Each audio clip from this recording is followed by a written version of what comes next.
are live.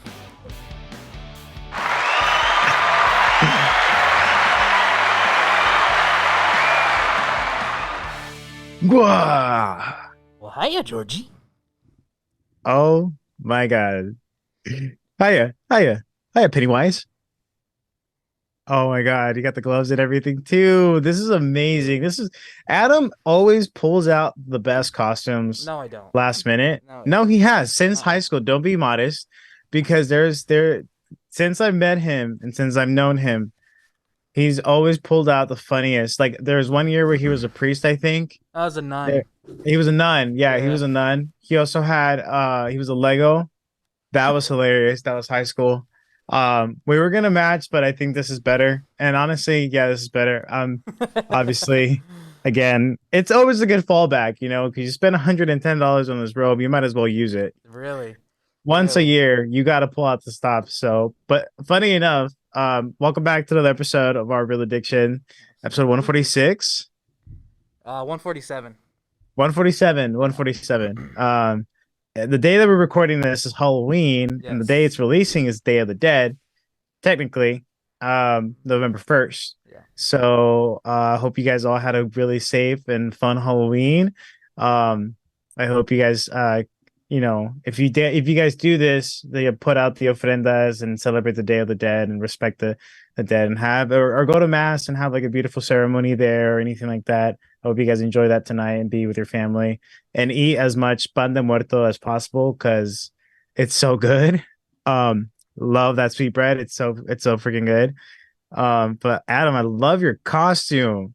Thank you. Thank you. It's so good. It's so good. So I've had this a few years. I think I've worn it like 3 times. I put it on a lot in the pandemic just because I was at home, and so I would mess with my family, especially during like October. We had we were bored and completely like shot a in the pandemic. Me, my sister, and my cousins. We were bored and we turned our my house into like a haunted house for like our own. Uh, Yeah. and so it was at first I was trying to make it scary, but at the end it turned out to be like just funny. Um, it was really cool. If I can find the original clip, I'll post it on our social media. Just because it's just a dumb. It's like so dumb. I It's love such a that. dumb video, but like I love it for like I love it. But I'm gonna see how long I can get through this episode in this mask. Because Yeah. this styrofoam is gonna heat up very very quickly. I'm also a little under the weather if you can't tell. Um, You but sound great. Thank you for coming on still. I appreciate that. No, yeah, thank you for being free. But we have an episode for you. If you haven't already, check out both episodes last week because we talked a little bit about Spider-Man on Wednesday's episode, and then Friday we had my buddy Joseph on, who he came on to talk Great about review, by the way. I forgot to Killers of the mention it to Flower you Moon. guys. Yeah, I really liked the review. Sorry to cut you off. I really did enjoy the review with you guys. You guys really made some really interesting points, and I followed along pretty well. yeah, no, yeah, no worries. But yeah, no, we had him on, and he already said he'd love to come back on. So, well, I told him we'll plan for it, and but yeah, no, we got a. I mean, we say shorter episode, but it's probably gonna turn into an hour like it always does. Um, but first, before we get into anything, obviously, we just want to pay our respects to Matthew Perry, who unfortunately passed over the weekend. Very, very unfortunate passing. Again, TMZ immediately on it. I know they received backlash for a couple deaths of the news that they've broken. Um, Yeah, they didn't hold back this time either, though. They published it without the family consent or them knowing, and most of the family members and friends found out about his passing through social media, just like the rest of us. So I understand there's a form of journalism that is the game, right? If yeah, that makes sense, but you gotta have some morality yeah. and Not understand at that the this is a cost of yeah, breaking the news to the family.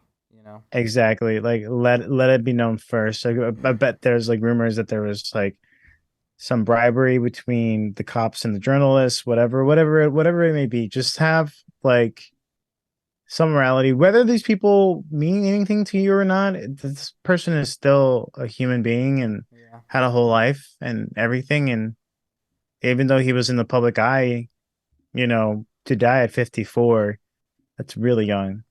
And again, yeah, respect to the Perry family and to the Friends co-stars as well. Yeah. That must be very hard. Yeah, it took me. I kind of like didn't believe it at first. I was like, no, that's fake. Especially when I saw that Yeah. it was like TMZ, but then I was like, wait a minute, TMZ does like as brutally honest as they are, like they don't mess around. So then it wasn't until I started seeing more and more, and it was like 6 minutes after, and it just kept posting and posting. But yeah, man, It's unfortunate, you know. unfortunate. Completely, we lost a really good act. Um, he was fantastic. He really was. Yeah, he was. Um, but yeah, no, I mean, again, may he rest in peace. And we're gonna jump into the box office really quick. Give me Mhm. 1 second, cause I already gotta take this mask off. Yeah, do your thing. No, it's all good, man. You did it for a while. It's all good. Reveal yourself. No, yeah. So I that is way too hot, man.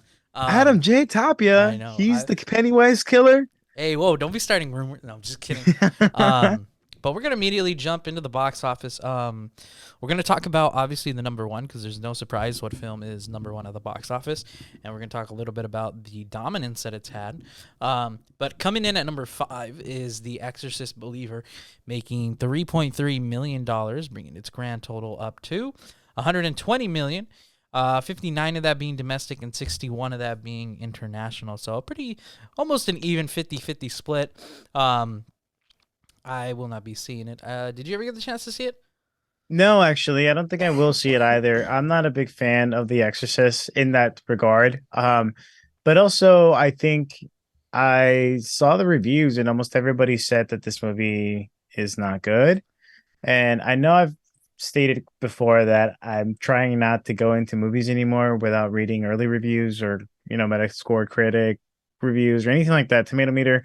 But this is a film that I'll definitely skip. I'll watch it once it comes to streaming, which should be short because I feel like Yeah. because of its run, because it not once placed in the first. I think it was always second or Yeah. third, I think but it it didn't was. place first at all this month, October. I think The Nun did better, and The And Nun's already Saw, I out think. I think on even HBO Saw. Max. Um, yeah, but What happened? no, and Saw, but no. And Saw, yeah, and Saw, Yeah. and those two did way better than this one, and you know, But but coming no, in I'm at not number saying it. four is After Death, made $5.1 million. That's by the same studio that does the Chosen TV show. So this film is based off of near-death experiences and after death, people who are coming and who have died and had experience in the afterlife. So this is what this is. It explores that realm. But Oh wow. it's only been released domestically on its opening weekend. It made obviously well, it made $5 million even, but they're crediting it at $5.1 million. But it's made 5 million altogether since.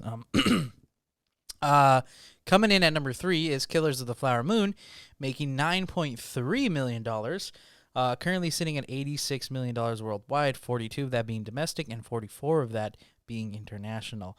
Um, Safe to say, Apple's first big film in theaters is a one big giant flop. I know they did not expect it to be, but it is what it is. It is what it is. Apparently, they're suing a couple of movie theaters that are apparently doing Yeah, an intermission yeah. between the film. I wish I had one. Um, yeah, I mean, don't we all, right? Yeah, I really liked the movie. I really liked your review. If you haven't checked it out, please check out Adam and Joseph. Joseph's episode of the review. They did a really good job breaking it down, and I think their thoughts are really clear and concise. But yeah, apparently they're trying to sue this. I don't know what exactly which movie theater this was. This feels like Regal, maybe. Probably was real. I wouldn't be Yeah, because surprised. AMC wouldn't have done that. I don't think AMC does that. No, they were. I know they had opening night. There were some reports of AMC's having delays with the film. Um, Oh, yeah, so at least mine was, and I want to say I heard a couple others had delays. So I don't know what that was based off of. but there were already issues opening night with it in terms of getting it started on time. Um, but yeah, the editor on this film, one of the editors on this film came out and said like, hey, like don't don't put a intermission on the film that I Yeah. worked on. It's intended to be seen in its entirety. But then it's just like, I mean, we were gonna hear from somebody, either this person or Martin Scorsese, because Martin Scorsese would have had a had a field day. Something to say for sure. Somebody's gonna But interview him, and he's gonna have something. Yeah, like you say, something to say. Coming in at number 2 is Taylor Swift, The Eras Tour, making $15.4 million, bringing its grand total up to $203 million. 150 of that being domestic, and 53 of that being international. And with no surprise, coming in at number 1 is Five Nights at Freddy's, making an astounding $80 million. Bringing it since then, it's made an additional a whoa, little over $50 million. It currently sits at $136 million, 84 of that being domestic and 52 of that being international. what? Yeah, kick ass opening What? weekend. That's Yeah, insane. Almost $100 million, like over. over. In its opening weekend, it made a total of $130 million worldwide. Oh, wow. Damn. So Okay, so it is the highest grossing yeah, horror film in the sense this year, so it's beating been out obviously Scream 6, Evil Dead Rise, Saw 10, The Nun, yeah, Talk to Me even as well, right? yeah, yeah. Yeah. Wow, good job. Good dude. So it made the 135 or 130 and a half million dollars worldwide opening weekend, making it Blumhouse's biggest global opening ever for a film. Hats off to them, because Blumhouse puts out a lot of good horror films. I mean, they did the Halloween films, They did the that. recent Yeah, they run. also do the Insidious ones as well. Yeah, I think they're also part of Conjuring, right? they might be. I know Blumhouse handles majority of the horror nowadays. Yeah. Um, but hats Yeah, off to Blumhouse has been them. doing great. As a studio, as a horror studio, it's been fantastic. I think they've been putting out, and they do some good surprises too. Oh Like yeah, absolutely. they'll drop them even like just for streaming, and you're like, oh wow, this is actually really good. And like, didn't get a theatrical run maybe, but it's Yeah. still pretty good as a standalone film. That's awesome. I can't wait to talk about that because I'm really curious exactly the demographic. It is a PG-13 film. A friend of mine went to go see it. I've yet to go see it. Have you gotten a chance to go see it? I saw it opening night. Yeah. What Overall, did I you mean, think of the film? I really enjoyed it. One thing about Five Nights at Freddy's, the lore is very tedious and annoying, and it gets really, really, in my opinion, sloppy and messy. There's a lot going on. So I more or less knew a lot of like the first game's lore. They pull from the second game as well. From into this film. Overall, I enjoyed it. There was honestly like that theater was loud. So many people were in it. In terms or like not so many people in terms of actors. There was a lot of YouTubers in it. So Film Theory, he was in it, and then there were a couple other YouTubers that were also in this film, and they have been. I know Film Theory was like a really big fan of it because I'm pretty sure he streams and stuff. But I know he was among the YouTubers that were very excited for this film. That's Um, awesome. There was I saw a headline that what's the YouTuber Clipper, Mark Clipper, mm, um, maybe that I he was don't know who supposed to that be like the is. lead guy apparently, but then I think I don't know something about scheduling conflicts or anything. I don't know. I think Okay. also wanting them to have a marketing force, whereas such as Josh Hutcherson, who is the lead in this, they wanted kind of more of a prominent actor. Yeah. But I mean, I love the fact that it has Matthew Lillard in it. I think it's really nice to have. I did see a spoiler about something, and I was like, oh, saw that coming, kind of. Yeah, But he was in it. It was I thought it was fine. The role that he was in. Um Pretty obvious once you kind of see who he is to know what the type of character he's playing. And then also Elizabeth Leo, who is from the Netflix show. She's in the yeah, first season. She's also in this film. She's a cop also in this film. And then other than that, outside of that, I mean, I'll be honest. There's no other big stars. yeah. How was Josh Hutcherson I in didn't this mind film? 'Cause him. I didn't mind him. I haven't seen him in a while. That's why I'm Yeah. curious. Here's what I'll say about Five Nights at Freddy: way too much plot, not enough of the game. Um, in my opinion. I feel In like they what aspect? Because I they just you're talking to somebody who never played the game and doesn't really understand the lore. I originally thought that Five Nights at Freddy's was a creepypasta. no, so it's an actual game. I think it started out as a creepy pasta. I wouldn't be surprised. Um, but yeah, Five Nights at least in the game, it focuses too much on his story and what he's going through, and I don't think there was enough focus on the actual Freddy Fazbear's Pizzeria. I think they should have emphasized on that more. Maybe cut some of the fat just because it was 2 hours, and sometimes like some of the Oh scenes were wow. just like kind of dragging. I was like, dude, this is a video game movie. Like, it doesn't need to be this long. Like, it doesn't. Right. I understand you're creating a plot because then, like, if you just kind of go through the motions of a game, it's probably not going to flow as well. Like, you need a centralized story, which does make sense. But I think sometimes there was just way too much plot for this film's own good. Now, don't get me wrong, the film is great. The film's it's a good watch. I would recommend it, to anybody who want a horror film that doesn't want too many jump scares. Like, there were some scenes that were like jump scare worthy, but a lot of it is pretty the animatronics, like, so they do have some funny interactions in the films, and like just overall where it's just like it's an enjoyable like 2 hour film. It's not anything what like top 10 best pictures of the year or anything like that, but it's something Right. you could put on for 2 hours and be like, oh, you know what, I enjoyed it. It's a decent film in my opinion, and it's just like the acting is a little rough, in some scenes, and the interaction is a little rough where it does feel a little forced, where both leads feel like they didn't really have too much chemistry together. But it's just like for a video game film, you don't need necessarily, like, again, I feel like Yeah. that's where you could have trimmed the fat and could have had more focus on the character. Also, the game is known for like security cam like footage where you're watching things through, like, if you're like sitting at a TV or sitting at like in like a CCTV room, just Uh-huh. watching like security footage. A lot of the game like has a lot of that. I feel like it could have used just way more of that, and just focused way too much on the story of Josh Hutcherson's character. But I mean, Do I'm you not disappointed with the film.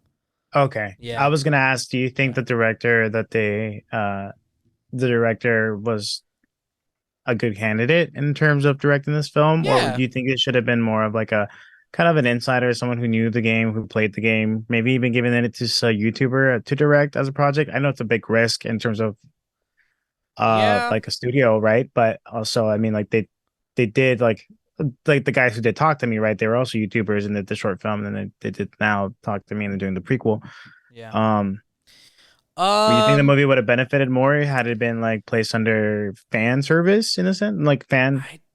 I don't think so, because you're like, yeah, don't get me wrong, like YouTubers, like, they plan out all their videos and stuff like that. But when you look at somebody, the biggest difference between what I forget those brothers' names from who did Talk to Me, but you look at what they did and the car- the specific career goals that they had and what they did on YouTube is very, very clear, as opposed to if you go and just give it to a fan of Five Nights at Freddy. That's like me going That's true. in and wanting to direct like the next Avengers film because I'm a fan. That's a good point. That's not something that I don't think would like pan out very well. Maybe you would bring something to the table that is like decent, just because, like, again, you do know the project. Um, I would definitely suggest people who maybe created like content on Five Nights at Freddy, or really really like are advocates for the game, maybe serve as like consultants on, like, hey, I feel like maybe this would work well and stuff like that. But to be a director, I don't know how well that would work out. Um, Do you see this movie going into sequel Oh yeah, territory, absolutely, especially with the absolutely, money yeah, yeah.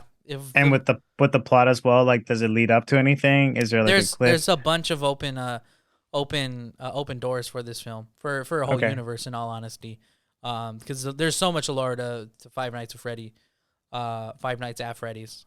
So I think there'd be no problem getting a second film, especially because, like, again, people are seeing it 130 million in its opening weekend. Like, that is no, those are MCU numbers.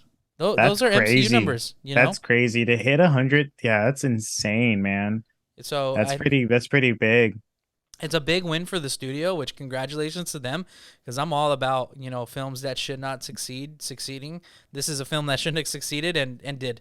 Like that's just as you call a spade a spade. That's really what it is, and I'm And glad. I'm also glad. clearly too, it's the rating, right? The PG-13 rating. So many people that are fans, which is going to be a majority of children or preteens or teenagers in itself who grew up with the game, Yeah. are seeing this movie, right? So Oh there's yeah, numbers absolutely. added there in groups. They're probably doing a viewing party. People are renting out actual freaking whole theaters. My roommate, not my roommate, my friend Juan, shout out to Juan. Hmm. His family rented out a whole room, movie theater for his nephews to go watch Five Nights at Freddy. I There's like saw 10 of that. them in there. Shout out Juan. Yeah. Shout Shout out out Juan. Juan, yeah, whole movie Um, theater out to go see this movie. So that also is added to the price, right? yeah, Um, 100%. I think it's with no surprise that this film bombed with the critics in terms of on Rotten Tomatoes. of Uh, course.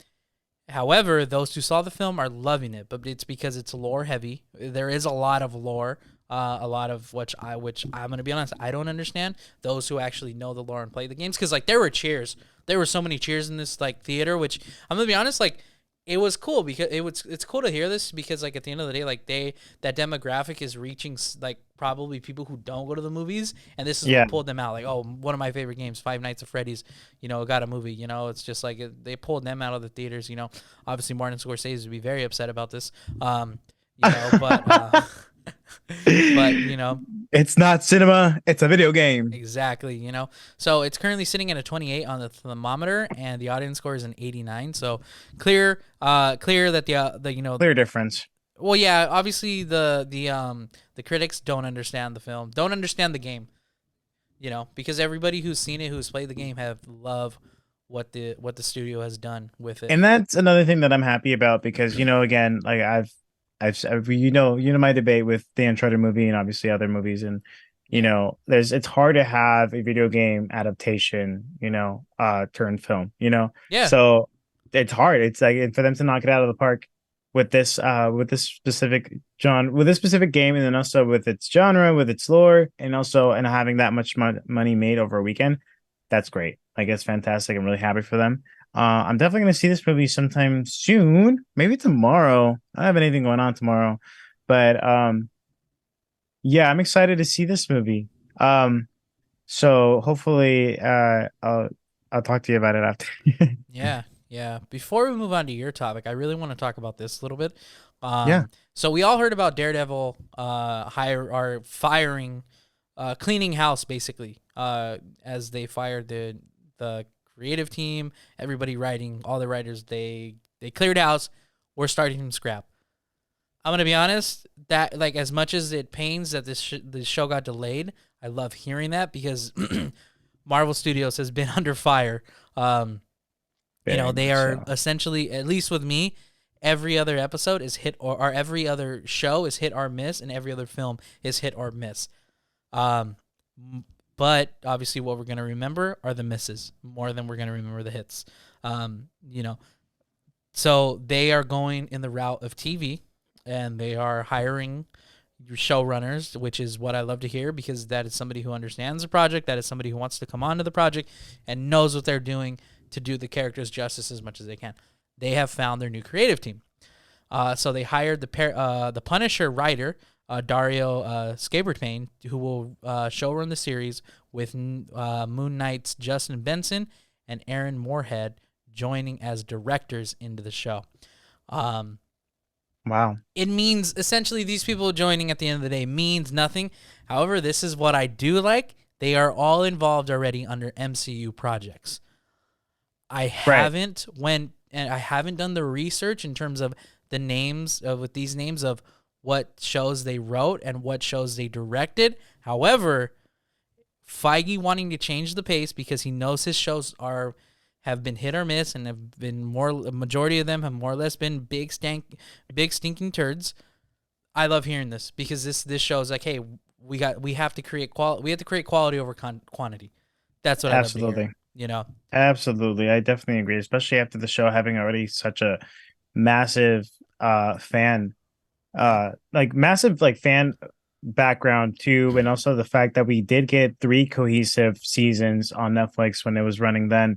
and all of them are way better than the previous one Yeah. consistently, and they're all fantastic. And obviously they tie in with like the other spin-offs that they had, Yeah. great. But Daredevil itself as a character was absolutely fantastic. One of Netflix big wins too. So Yeah. I'm really glad they're also taking that route. I like that they're bringing the showrunner for the Punisher. The first season was fantastic for the Punisher. The second season is where I kind of fell off a little bit. I did finish it, but it wasn't as captivating as the first, especially Yeah. because there were some characters added that I didn't really enjoy. Not necessarily understood why they were there until the very end, but it not once that I feel like there was any type of sympathy for them. But at the end of the day, it was John Bernthal's portrayal that really just hooked me completely. Yeah. And to have Charlie Cox again back as Daredevil is going to be so pleasing to everybody. Me Yeah. pleasing me and my girls. So I'm excited to see him. And if it takes longer, better. Especially after the whole writer strike that happened. I don't want to have a show that is going to fall short, especially and do injustice to a character who is loved by fans, who's not as big as he's supposed to be, but is big to us, you know. Yeah. Um, that's great. That makes me happy No, too. yeah, definitely. And I think, and I love that you bring up the writer strike because once the second strike is lifted and they reach a deal, which at rumor is any day now, there's going to be an expectation to deliver on all your projects, and you need them to. Yeah, especially after I mean, obviously, like them meeting their end, but also like their obvious rights, but and pay and everything. Um, but now there's like it's gonna be studio would be like, well, you guys got what you wanted. Now Yeah, deliver us good content. You know, it's kind of one yeah. of those things where it's one without the other. But I'm talking Um, from like a fan perspective that they're gonna oh, like you're gonna need the fans to love it. Like you're not gonna be able to miss because we haven't really gotten new TV shows. You know, things are really starting to run dry, and you're kind of starting to feel it. Um, but but to the also extent too, of getting reboots, like yeah, the Hunger Games. I mean, not the Hunger Games, Twilight, Harry Potter. Like turning into TV series yeah. now. That's a whole thing. To wrap up this discussion on the Daredevil hiring their new creative team, then what I do love is that Vincent D'Onofrio praised Marvel going in and firing everybody and saying like, Oh "Hey, wow. yeah, they weren't writing a show that we felt was, you know, justice to these characters, and yeah, it does suck that this stuff is being pushed back, but we want the right people in charge." Basically, like he came out and basically said that on like social media, So it's just like I love that somebody who was so influential to the first 3 seasons of Daredevil, and we know is going to play a big part, and even return to, the MCU and Hawkeye, like how much of a big role he was going to play. It's just like moving forward in the MCU. Like I love hearing him come out and praise it because you want your new actors who were able to, or sorry, you want your actors who were a part of a well-established little smaller universe coming into the bigger universe and be like, yeah, we're going to do things right. Because Marvel did things right for for the first 11 years, and then suddenly they decided to change a game plan. If it ain't broke, don't fix it. Yeah, You I know. agree. I So definitely agree. I've fallen short with any kind of like Disney related project. Not gonna lie. yeah, Um, they're not easy watches anymore. They have to yeah, grab your attention. that yeah. But lately, I've been in terms of like streaming services, I've been finding myself more on like Hulu and Netflix a little more, or even Max, Yeah, like just because of their series in general. But that's just I'm one person of a billion, So yeah, in this fan base completely, but it's exciting. It's exciting news. I'm really happy about that. yeah, for Really sure. happy. That's something I didn't know. I did see kind of a headline, but I didn't really see the whole fully fleshed out. So yay, yay. Yeah, what do you Um, got for us to wrap up the show? so I got you guys kind of bouncing off the SAG-AFTRA. It's an article written by Rebecca Rubin and Angelique Jackson from Variety, and it's titled "The Hunger Games Prequel: The Ballad of Songbirds and Snakes lands SAG-AFTRA interim agreement." And what does that mean? It means that Rachel Segler and Tom Blyth can now officially welcome fans back to Panem. The Hunger Games prequel, The Ballad of Songbirds and Snakes, has received an interim agreement from SAG-AFTRA, which means that stars Segler, Blyth, Viola Davis, Peter Dinklage, and Hunter Schafer are allowed to promote the film before it premieres in theaters on November 17th. It's not clear why the agreement was granted so close to the film's release date, but the late breaking boost in publicity could be a huge help in getting people to go to the movies around Thanksgiving. The Ballad of Songbirds and Snakes cost 100 million to produce and represents a gamble because it's the first installment in a billion-dollar franchise in 8 years, and the first without Jennifer Lawrence and also Josh Hutcherson, to be fair. Amid the ongoing actors' strike, Starry Films that didn't get interim agreements such as Sony's comedy Dumb Money with Seth Rogen, Pete Davidson, and America Ferrera have struggled at the box office without splashy red carpets or late night talk show appearances. Other big budget properties like Dune Part 2 have moved to 2024 because Timothy Chalamet and Zendaya wouldn't be able to talk about the Warner Brothers sequel ahead of its initial November 2023 release date. So far, more than 100 films, including A24's Priscilla and The Iron Claw, as well as Michael Mann's racing drama Ferrari, have obtained interim agreements and SAG-AFTRA strike amid the SAG-AFTRA strike. To get an interim agreement, producers must operate independently from the companies belonging to the Alliance of Motion Picture and Television Producers and agree to propose by the Guild in its negotiations. Since Lionsgate, which is backing the Ballad of Songbirds and Snakes, is not part of the AMPTP, its theatrical releases are eligible. Hmm. With the interim agreement in place, the cast is expected to attend the film's premiere in Berlin and London, as well as a fan event in Los Angeles. Beyond press opportunities, the ensemble is free to post to the heavens about the prequel on social media, where Segler, for one, has more than 1.2 million followers in her Instagram bio. After the news broke, Segler posted a lengthy statement to thank Lionsgate and SAG-AFTRA for working so hard throughout the strike to come to an agreement. She added, Lionsgate efforts are proof that studios, big and small, can meet us at a place of fairness for their films and people who work so hard to make them. Segler stated on her Instagram account, she described the film as the filmmaking experience as one of the best of her life. So she says she's particularly thrilled to share the behind the scenes photos and stories from the set. As a preview, Segler posted a picture of her co-star Josh Andres Rivera, who also happens to be her boyfriend, and just praising him on his his poster. It's exciting that they have this, but it's also like really concerning because they literally have about 2 weeks for them to pull their weight on this thing.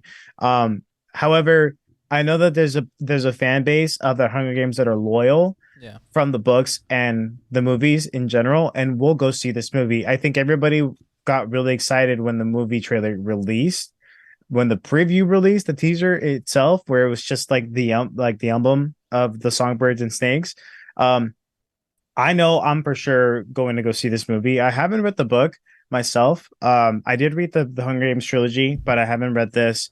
And I heard it's really good, but I'm also really interested because I really do like Viola Davis, Peter Dinklage, and obviously having the newcomers as Segler and Tom Blyth into the picture, portraying these characters that we've heard of through the lore of the Hunger Games. But lately, I do want to kind of poke a little bit on Segler's part. She has been kind of under fire recently because of her efforts in the strike.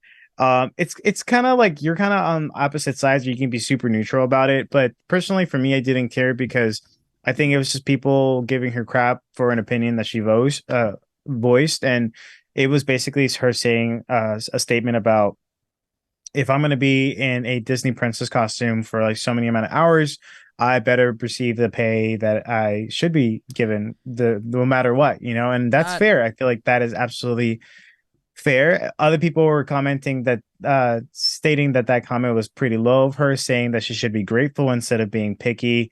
In that sense, it's like to each their own opinion. well, I mean, both sides are fair in that situation because, like, obviously, like, yeah, I'm pretty sure it is a pain to be in Disney in a Disney princess attire that long. But I do think she should also sound a little more grateful for her job, considering they Of could have course. casted anybody to be Snow White. She's also under fire for the comment she made about them rewriting Snow White. She, Yeah. where she talked about it being, super outdated, and she got fired from that because it is a Disney classic.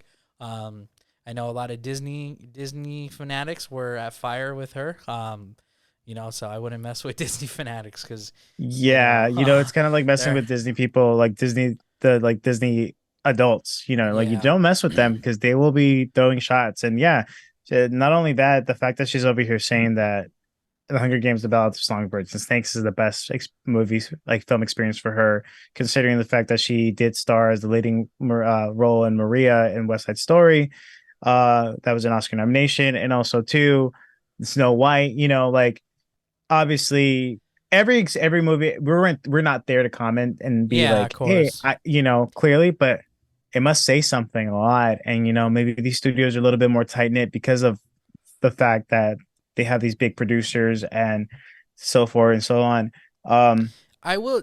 I mean, to in that, what I will say, I mean, a lot of her comments though, they do sound a little bit like ignorant and a little bit, it's just like with a just stuck up tone, which it's just like as easy as you get a job in Hollywood is as easy as they'll remove you, uh, outside of Hollywood. yeah, So it's just like I don't, it sucks that the Hollywood or that the industry is like that, but it's just like gotta be careful with your wordings because absolutely. you'll And like it you'll have sucks not just because like it sucks that you can't voice your opinion, but it really one little thing can just set your whole thing and go off. I mean, look at Jonathan Majors. That whole accusation just derailed his whole career, and he yeah, was supposed to be the most prominent, the next big bad in this whole MCU mythology.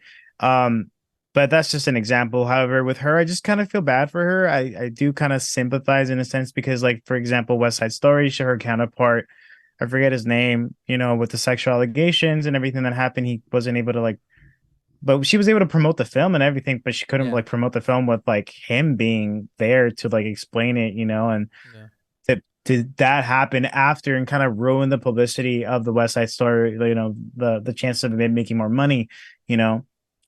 There was that because it's like, oh, no, I'm not going to go see a movie that has a rate,